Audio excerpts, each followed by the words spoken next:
নড়াইলের রামসিদ্ধি গ্রামের পরিচিতি নৌকার গ্রাম হিসেবে প্রতি বর্ষায় স্থানীয় চাহিদা মিটিয়ে এখানকার তৈরি নৌকা চলে যায় আশপাশের বিভিন্ন জেলায়।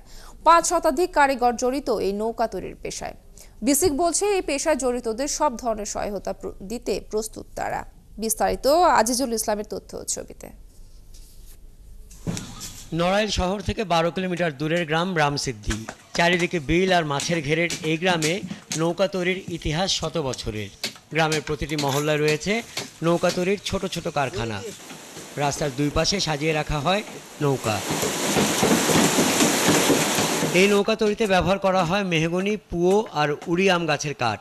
আকার ভেদে প্রতিটি নৌকার দাম ৫ থেকে ৮,০০০ টাকা। বর্ষা মৌসুমে প্রতি বুধবার গ্রামে বসে নৌকার হাট।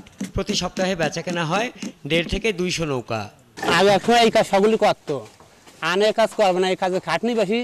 বাপ কাদা করে টুরে সারান আছে। আমি নিজে কারখানা করি, আমি সব ধরনের কাজ জানি। বিলি মাঠে দিয়ে ঘর টর চাল টাল তৈরি করার জন্য আমি পারি সবকিছু। অনেক পানি কমে গেছে, ওই অনেকে অন্য অন্য কাজ করে, কিন্তু আমরা অন্য কাজ করি না। আমাদের এই পেশা এই না করলে আমরা পেটের দায়িত্বে, আমরা যারা এই কয়জন করতেছি এই পেটের দায়িত্বে এইগুলো করি।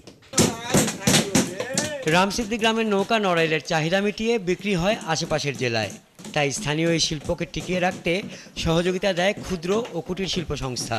তাদের এই পণ্যের মান ভালোর কারণে এই নৌকাটা নড়াইল জেলা থেকে পেরিয়ে দেশের বিভিন্ন জেলায় যায়। তো তাদের এই শিল্পটাকে টিকিয়ে রাখার জন্য প্রশিক্ষণ সুবিধা সহ শুরু করে আর্থিক সুবিধা শুরু করে সব ধরনের সহযোগিতা বিসিকে থাকবে।